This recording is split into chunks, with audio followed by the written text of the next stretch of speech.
Have you ever wondered why every major empire, economy, and currency seems to follow the same self-destructive path, no matter how powerful they once were? This is not a coincidence, and it is not simply the result of bad leadership. What unfolds across centuries is a repeating structure, a hidden architecture of rise, excess, decay, and collapse that appears again and again in civilizations that never even had contact with one another. When you look closely, the pattern is so precise that it feels less like history and more like a script that keeps being reenacted. Early prosperity, growing ambition, financial innovation, political overreach, currency distortion, and finally the dramatic breakdown that people claim nobody could have predicted. But the clues were always there, scattered in the same order throughout the timeline. Every major power begins with discipline, hard work, and strict control over its monetary system. Then comes expansion, pride, and the dangerous belief that the system can no longer fail. What follows is accumulation of debt, manipulation of markets, growing dependence on artificial growth, and the slow erosion of trust in institutions.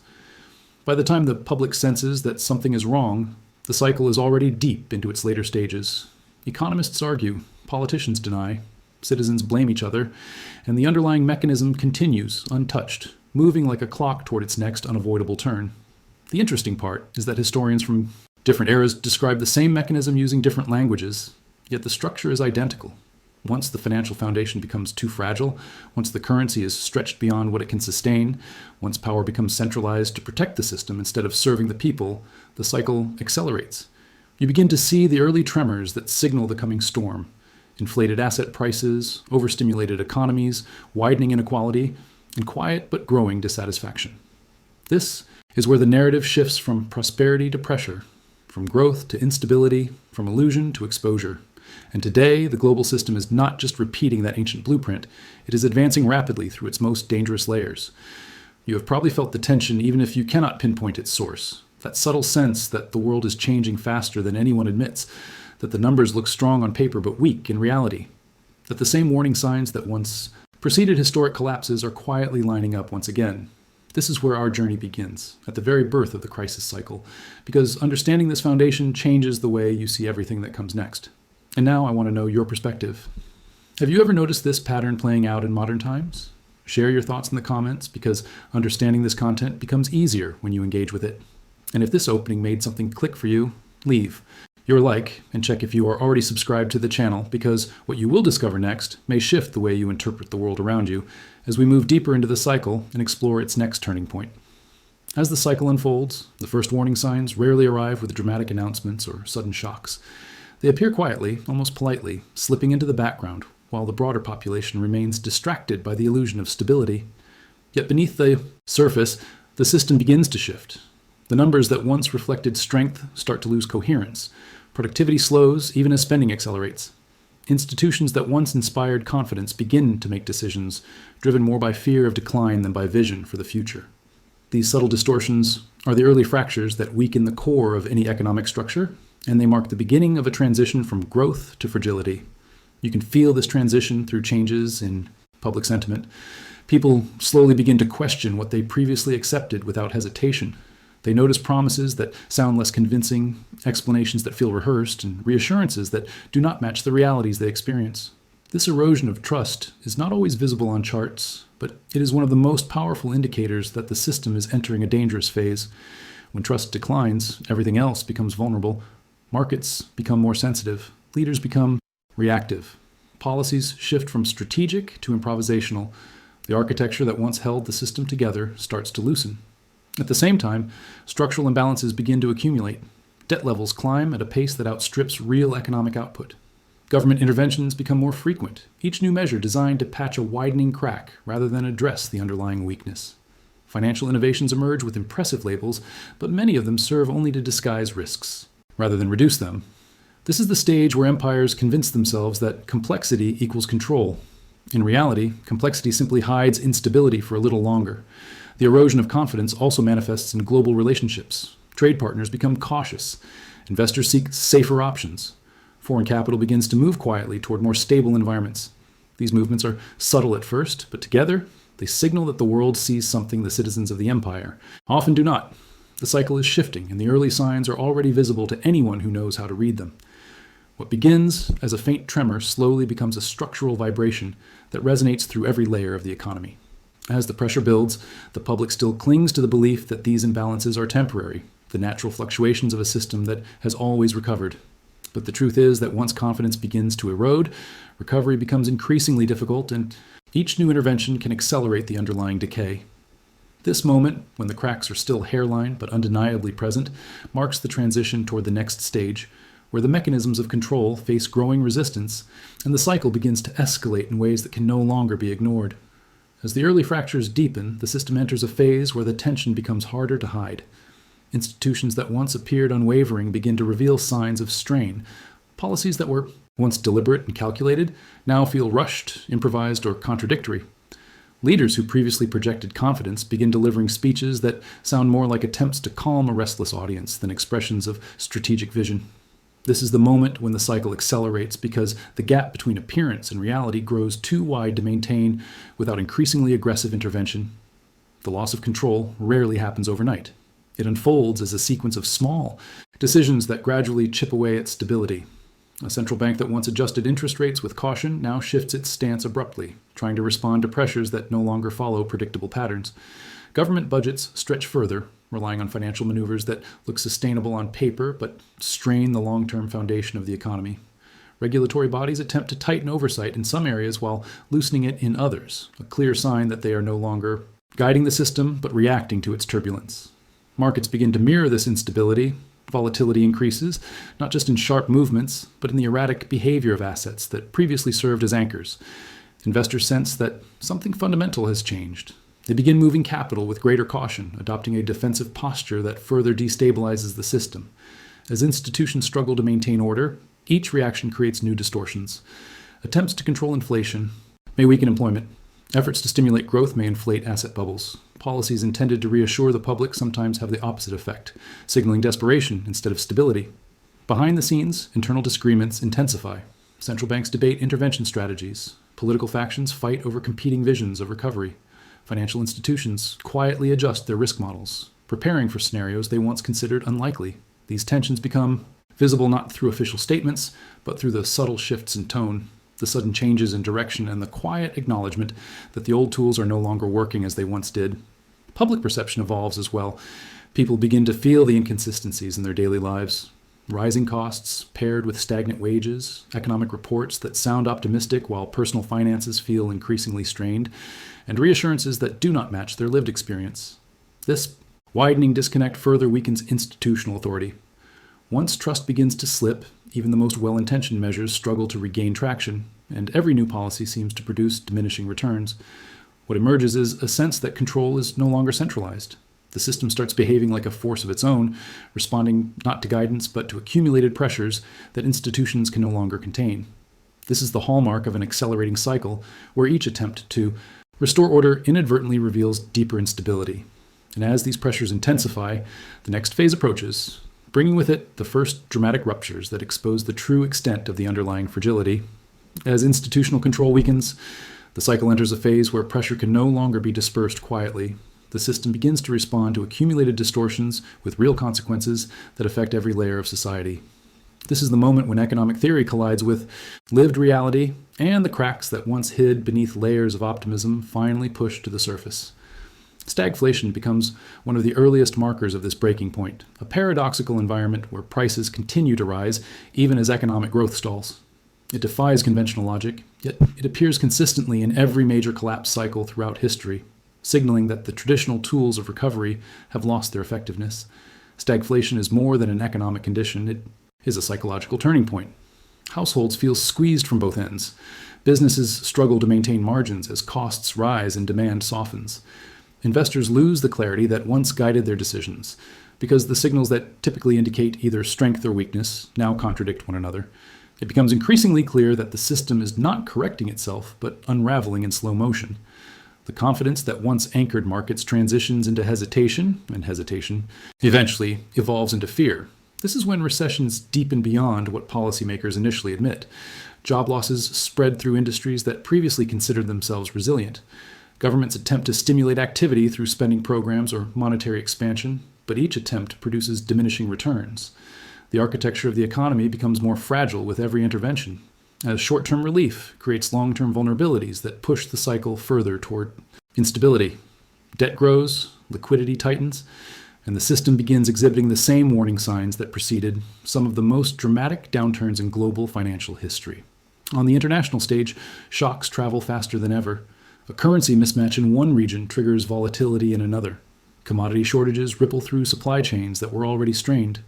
Nations begin to protect their own interests, sometimes quietly, sometimes openly, shifting alliances and strategies as they brace for impact. These global reactions amplify the instability because in a world built on interconnected systems, weakness is contagious. The shock of one collapse can echo across continents, creating a synchronized wave of uncertainty that accelerates the entire cycle. Meanwhile, everyday citizens sense a shift they cannot always articulate. They see prices rising faster than wages, savings losing purchasing power, and financial narratives that no longer match the reality unfolding around them. People begin to question whether the system they relied on is truly as stable as they once believed. This change in collective perception is significant because once confidence erodes at the societal level, the cycle gains momentum that becomes increasingly difficult to slow down. The economic storm that was once theoretical begins to take shape, signaling that the next stage will expose even deeper vulnerabilities. If you're noticing these patterns around you, leave a comment, sharing which signs have caught your attention, because recognizing these shifts is often the first step toward understanding how the rest of the cycle continues to unfold. As the breaking point intensifies, the system crosses a threshold where traditional tools can no longer contain the pressure. This is when Stage 5 emerges, the phase defined by monetary distortion so severe that the value of currency begins to detach from economic reality. Hyperinflation does not begin as a runaway fire. It begins as a quiet adjustment, a subtle justification, a necessary measure to sustain liquidity or stabilize markets. But once the mechanism is activated, once money creation becomes the primary instrument for maintaining an appearance of stability, the cycle gains a momentum that is almost impossible to reverse. The first signals appear not in the headlines, but in everyday behavior. Prices start to rise faster than anyone can explain. Essential goods become unpredictable. Households realize that money saved last month buys far less today. The erosion of purchasing power accelerates in a way that feels unnatural, as though something behind the scenes has shifted. And in truth, it has. Governments and central institutions, desperate to delay deeper collapse, begin manipulating the monetary environment, sometimes openly, often indirectly. These manipulations take many forms, expanding balance sheets, creating new liquidity channels, redesigning debt structures, or adjusting interest rates in ways that contradict long-term stability. Each action buys time, but each also weakens the foundation.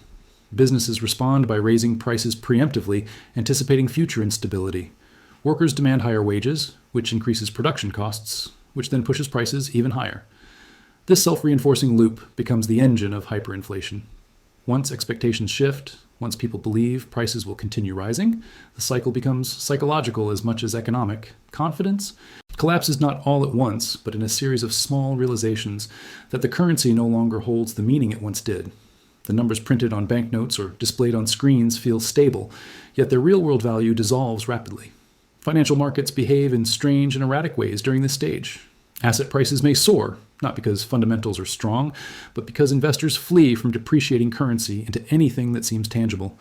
At the same time, liquidity can evaporate unpredictably, creating chaotic cycles of boom and contraction. Governments attempt to intervene, but these efforts often expose the extent of the underlying weakness. When institutions redefine metrics, alter reporting methods, or shift regulatory boundaries, it is usually a sign that reality has drifted too far from the official narrative. International actors take notice as well. Foreign lenders grow cautious, investors demand higher risk premiums, and trade partners reconsider long-standing agreements. This external pressure intensifies the internal distortions, because a currency losing credibility at home inevitably loses credibility abroad. The empire's monetary system becomes a structural vulnerability that no political messaging can repair. And as confidence drains away, covert strategies multiply behind closed doors. Emergency programs, secret negotiations, unconventional financial engineering. These measures may slow the descent temporarily, but they cannot change the underlying trajectory. By the time Stage 5 fully reveals itself, the system no longer functions through trust, but through improvisation. And each new adjustment becomes part of a tense balancing act that pulls the cycle closer to its final transformation.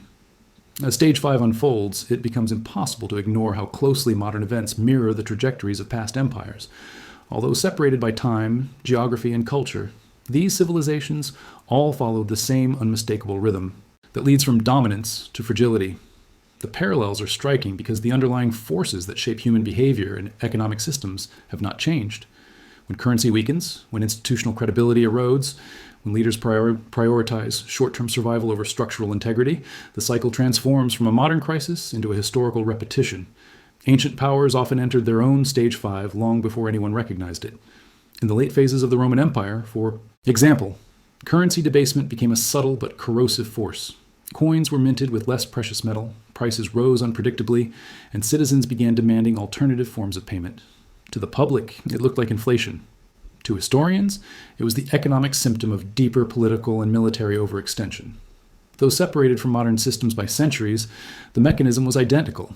Dilute the currency to maintain appearances, and rely on temporary fixes to delay structural failure. Other empires followed similar patterns. In the final years of the Byzantine economy, financial improvisation became the norm as leaders struggled to paper over growing deficits. In the Qing dynasty, the rapid expansion of paper money without corresponding reserves triggered a crisis of confidence that destabilized trade and governance. Even pre-industrial kingdoms that relied on grain, gold, or barter discovered that once trust in the medium of exchange began to crumble, the entire societal structure became vulnerable. Their collapse cycles were not accidents, but predictable outcomes of decisions made during earlier stages, when warning signs were ignored or minimized. These repeated patterns demonstrate that the cycle is not driven only by economic mistakes, but by psychological ones.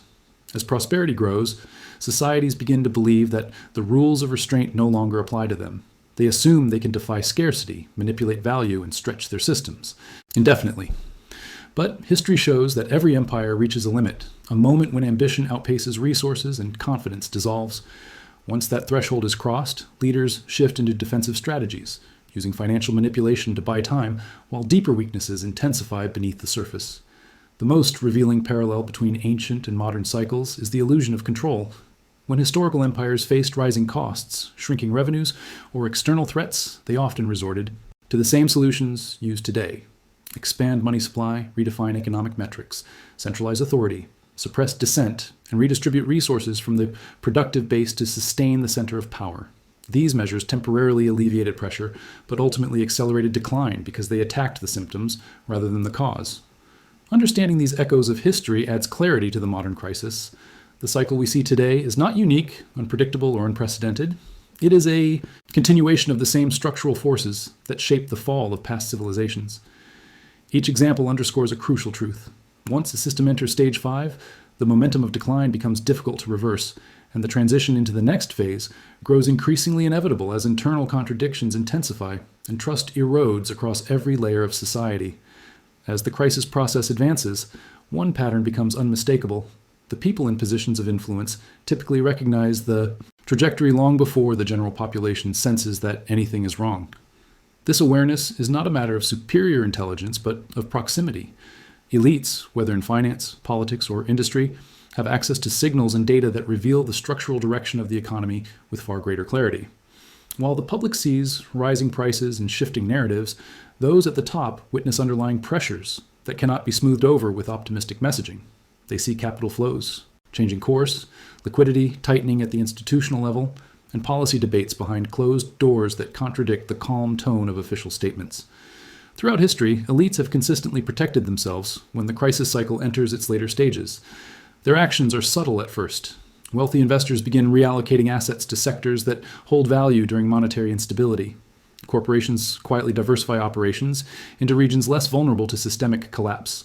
Political leaders adjust alliances and policies, anticipating transformations that have not yet reached public awareness. These early moves do not attract attention because they are framed as routine adjustments rather than strategic preparation.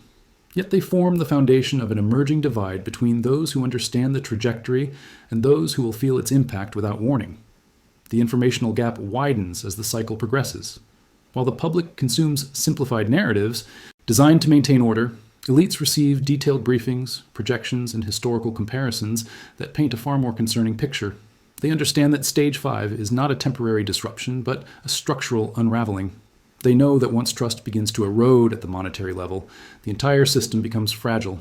This awareness shapes their decisions, leading them to reduce exposure to high-risk assets, increase holdings in tangible resources, and reposition themselves for a post-crisis landscape that most people cannot yet imagine. The elites also recognize the psychological dynamics of collapse. They understand that the public tends to react only when the consequences of the crisis become unavoidable. Until then, people cling to the familiar, hoping conditions will return to normal. This delay creates a window during which elites can act decisively while the majority remains focused on short-term fluctuations rather than long-term structural decline. Historical records show this clearly. Before the fall of Rome, influential families had already shifted wealth into land and commodities. Prior to the Asian financial crisis, insiders moved capital offshore while reassuring the public. The pattern repeats in every era: preparation above, confusion below. What makes this stage particularly revealing is how elites communicate during it. Their messaging becomes paradoxical. Publicly, they emphasize stability to prevent panic. Privately, they restructure portfolios, negotiate strategic exits, and support policies that position them advantageously in the next phase of the cycle. Their behavior is the clearest indicator that the system is transitioning from managed instability to inevitable transformation. Observing these shifts offers insight into where the cycle is heading and how close the system is to its next turning point. Share in the comments whether you have noticed any of these elite behaviors around you or in recent global events, and which signs you believe reveal the most about the stage we are currently in. As the cycle approaches its final transformation, the forces guiding it become less visible to the public but more decisive in determining its trajectory. Stage 6 does not emerge solely from economic metrics or political failures.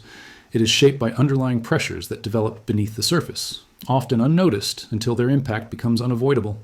These forces operate in the background, influencing markets, institutions, and societies long before the signs become clear. They can accelerate the collapse or temporarily delay it, but they cannot eliminate the structural direction once the earlier stages have taken hold. One of the most powerful of these forces is the global financial architecture itself. When capital moves across borders at increasing speed, imbalances can intensify rapidly. A shift in interest rates in one major economy can trigger liquidity shortages halfway across the world. Central banks attempt to coordinate responses, but the interconnected nature of modern finance means that small distortions can grow into significant shocks. The fragility created by global interdependence becomes a multiplier. Weaknesses spread faster, reactions become more synchronized, and the entire network becomes vulnerable to sudden shifts in sentiment. Another invisible force is technological speed. Information travels instantly, shaping expectations in ways that previous eras never experienced. Markets react to rumors, policy announcements, and geopolitical tensions within seconds. This compresses reaction time and amplifies volatility. It also means that coordinated manipulation, whether by institutional actors or state entities, can temporarily mask deeper instability. Algorithms buy time by smoothing volatility, automated systems absorb shocks, and digital liquidity injections delay visible breakdowns. Yet these solutions only increase the scale of the eventual correction, because artificial stability creates a false sense of resilience. Geopolitics plays a crucial role as well. Rival powers observe vulnerabilities and adjust their strategies accordingly. Currency alliances shift. Trade agreements are renegotiated or abandoned. Nations stockpile strategic resources or attempt to weaponize supply chains. These actions may appear disconnected on the surface, but collectively, they shape the momentum of the crisis. When global confidence declines, each country acts in its own interest, accelerating fragmentation that weakens the very systems that once supported stability. The cycle gains energy not only from internal failure, but from external pressures that exploit its weaknesses. Cultural dynamics also influence the pace of transition. Societies with strong collective memory of past crises tend to respond differently from those that have grown accustomed to long periods of prosperity. When people expect stability, shock hits harder and spreads faster. When they are accustomed to volatility, transitions may unfold more gradually. Public psychology determines how quickly trust evaporates and how intensely people react to disruptions. Once fear becomes widespread, institutions lose the ability to guide the narrative and the cycle advances with greater force. These invisible forces create a tension that defines the final moments before Stage 6 emerges. They can slow the progression, offering brief windows where the system appears to stabilize, or they can push it forward abruptly, triggering rapid shifts that catch even seasoned analysts off guard. But no matter how they interact, their influence reinforces one truth: the underlying structure cannot return to what it once was. The cycle continues moving, shaped by pressure points both seen and unseen, preparing the ground for the transformation that comes next. As these invisible forces exert a growing pressure on the system, the effects begin to spill into daily Life in ways that are subtle at first, but increasingly impossible to ignore. People do not need to understand macroeconomics or monetary policy to sense when something fundamental is changing. The signs show up in routines, habits, and personal finances long before official reports acknowledge the depth of the instability. Prices that used to fluctuate within a familiar range begin behaving erratically.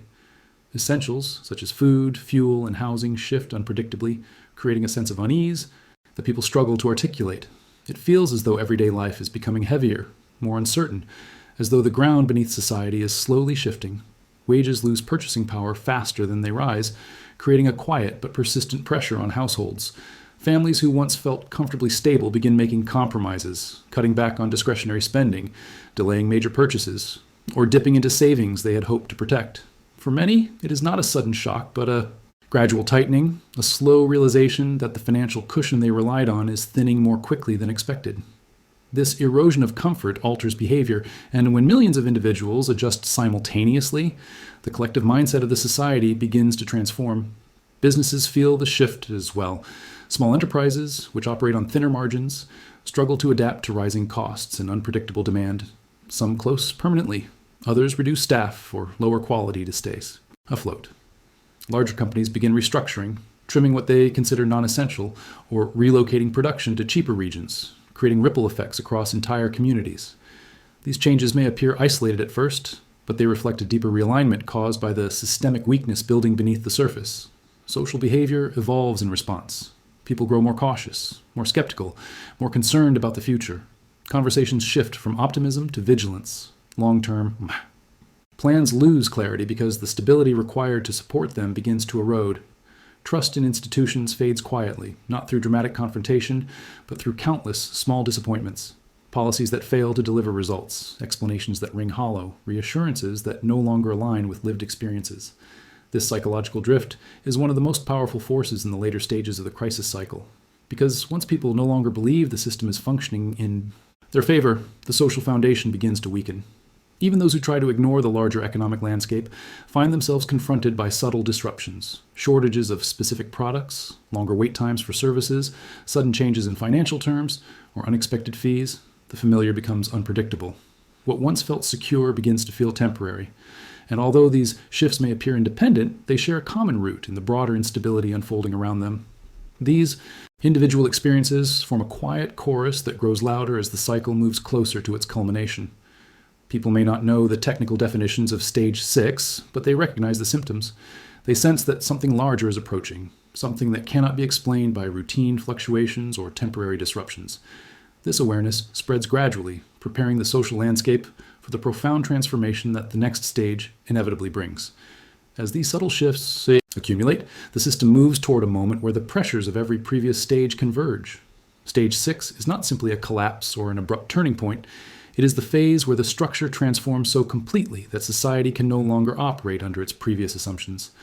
Historically, this is the moment when currency regimes reset, political orders adapt or fracture, and economic hierarchies reorganize themselves at a scale that reshapes daily life.